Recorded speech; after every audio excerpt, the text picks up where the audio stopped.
এই যে শবে বরাত আসছে, ভাগ্যে ভালো কিছু লেখা হয় শবে বরাতে, এই বিশ্বাস থেকে হুমড়ি খেয়ে মানুষ মসজিদে আসে, ঠিক না ঠিক? ভাগ্যে ভালো কিছু লেখা হয় কবে? একটা হলো মানুষের সৃষ্টিরও 50,000 বছরে আল্লাহ তাআলা ভাগ্য নির্ধারণ করেছেন। আরেকটা হলো প্রতি বছর যেই রাতে আল্লাহ কোরআন নাজিল করেছেন, আল্লাহ সূরা দুখানে বলেছেন, সেই রাতে অর্থাৎ লাইলাতুল কদরে আল্লাহ তাআলা সব গুরুত্বপূর্ণ বিষয় ধার্য করেন। শবে বরাত যেটাকে আমরা বলি মধ্য শাবানের রাত, এই রাতে ভাগ্য নির্ধারণ হয় এই মর্মে বিশুদ্ধ হাদিস বর্ণিত নাই। তারপরে আমরা জেনারেলি বলি ভাগ্যে যেন ভালো কিছু আল্লাহ লেখেন, আপনার নসিবে যেন ভালো কিছু আসে, আপনার রিজিকে যেন আল্লাহ বরকত দান করেন, এর জন্য বেশ কিছু আমল আমরা কোরআন হাদিসের আলোকে বলতে পারি, সাজেশন দিতে পারি। তবে তার আগে আমাদেরকে জানতে হবে যে ভাগ্য সুপ্রসন্ন হওয়া বা রিজিকে বরকত হওয়া বলতে কি বোঝায়। ভাই, রিজিকে বরকত হওয়া বলতে বোঝায় আপনি যা কামাই করবেন এর ভিতরে আল্লাহ তাআলা কল্যাণ দিবেন, যা কামাই করবেন এর ভিতরে বরকত হবে। প্রাচুর্য না, অনেক টাকা না, যা হবে এটাতে কি হবে? বরকত হবে। আমরা কি বরকত চাই না সম্পদ বেশি চাই? বরকত চাই।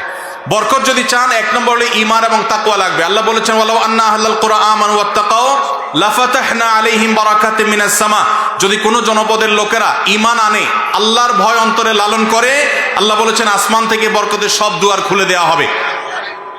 এজন্য ভাই, ঈমান যদি থাকে, তাকওয়া যদি থাকে, গুনাহমুক্ত জীবন গড়ার সংকল্প যদি থাকে, বরকত আসবে জীবনে। নাম্বার 2, ইস্তেগফার বেশি বেশি করলে, আল্লাহ বলেছেন সূরা নূহের মধ্যে, যদি কেউ ইস্তেগফার করে, নূহ আলাইহিস সালাম তার জাতিকে বলেছেন ফাকুলতু আস্তাগফিরু রাব্বাকুম ইন্নাহু কানা গাফফারা ইউরসিলিস সামাআ আলাইকুম মিদরারা ওয়া ইমদিদুকুম বিআমওয়ালিন ওয়া বানিন ওয়া ইয়াজআল লাকুম জান্নাতিন ওয়া ইয়াজআল লাকুম আনহারা।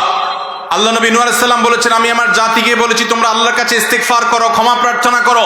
বেশি বেশি ইস্তেগফার করলে আল্লাহ তাআলা রিজিকের মধ্যে বারাকা দিবেন, অভাব দূর করবেন, সম্পদে এবং সন্তানে আল্লাহ তাআলা বরকত দান করবেন। তাহলে 2 নম্বর আমল হলো ইস্তেগফার করা, রিজিকে বরকত হবে ইনশাআল্লাহ। নাম্বার 3, শুকর আদায় করা। আল্লাহ বলেছেন লা ইন শাকারতুম লা আযীদান্নাকুম।